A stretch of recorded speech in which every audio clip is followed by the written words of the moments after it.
انسان کا یقین مضبوط ہونا چاہیے، دعا کے معاملے میں وہ انتظار ہی نہیں کرتا، کچھ وقت گزرتے ہی وہ تھکنے لگتا ہے، مایوس ہو جاتا ہے کہ ہماری دعائیں قبول کیوں نہیں ہوتی۔ انہیں لگتا ہے ہمارے معجزے نہیں ہوتے، لیکن معجزے تو ان کے لیے ہوتے ہیں جو اللہ پر کامل یقین رکھتے ہیں۔ ایک طرف ہم کہتے ہیں مجھے رب پر یقین ہے، دوسری طرف ہم کہتے ہیں میں دعا مانگتے مانگتے تھک گیا ہوں، ٹوٹ گیا ہوں، لیکن ہم صبر نہیں کرتے۔ وہ اللہ ہمیں صبر ہی کا صلہ تو دیتا ہے، صبر کے بدلے ہی تو وہ معجزات عطا کرتا ہے، لیکن ہم صبر نہیں کرتے۔ اس یقین کے سفر میں آپ نے تھکنا نہیں ہے، آپ ٹوٹ جائیں تب بھی یقین کریں، آپ تھک جائیں تب بھی یقین کریں کہ میرا اللہ کوئی نہ کوئی راستہ بنائے گا، کیونکہ وہ ہر چیز پر قادر ہے۔ اللہ نے بڑا صبر رکھا ہے انسان میں، مگر آزمائشیں سب کی ایک سی نہیں ہوتی۔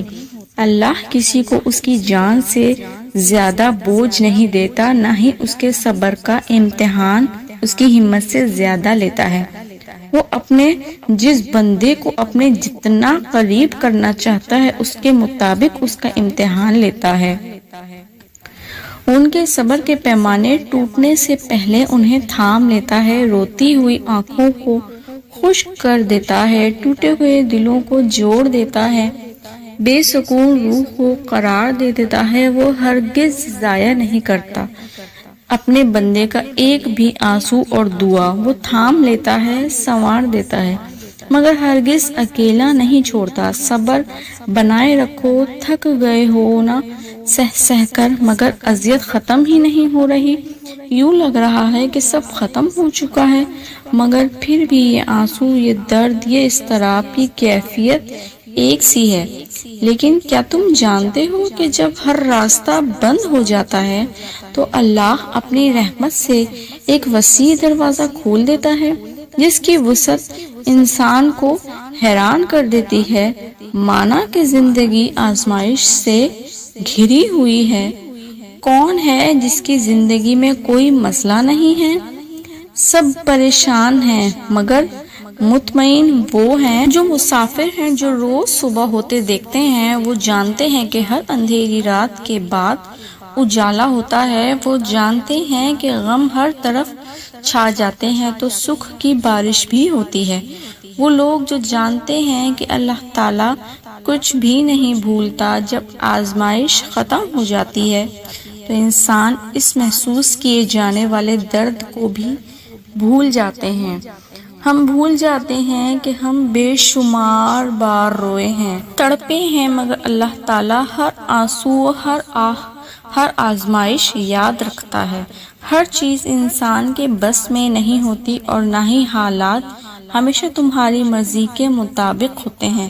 زندگی کبھی کبھار تمہیں ایسے موڑ پر لے آتی ہے جہاں صرف دو ہی راستے ہوتے ہیں، پہلا یہ کہ حقیقت سے بھاگتے رہو اور دوسرا یہ کہ اللہ رب العزت کی رضا میں راضی ہو جاؤ، مگر تم حقیقت سے بھاگنے کو زیادہ آسان سمجھ لیتے ہو، تبھی ساری عمر بھاگتے بھاگتے تم اتنا دور نکل آتے ہو کہ اللہ تو کیا تمہیں اپنی ذات بھی دکھائی نہیں دیتی۔ اس بات کو سمجھو کہ جو معاملات تمہارے ہاتھ میں نہیں رہتے انہیں تم کبھی سلجھا نہیں سکتے۔ خود پر ظلم کرنے سے یا نصیب کا مقابلہ کرنے سے جیت نہیں ملتی، تو جو کام تم نہیں کر سکتے اس کو اللہ رب العزت کے حوالے کر دو، مقدر سے مت لڑو، بس یقین کے ساتھ دعا کرو، کیونکہ جو اللہ رب العزت کو اپنا معاملہ سونپ دیتے ہیں تو اللہ بھی پھر یا تو ان کی رضا میں راضی ہو جاتا ہے اور یا ان کو اپنی رضا میں راضی کر لیتا ہے۔ کن فیکون، وہ پھر بگڑے ہوئے مقدر سنوار دیتا ہے اور ادھوری ساری کہانیاں مکمل کر دیتا ہے۔ بے شک وہ چاہے وہ کرنے پر قادر ہے۔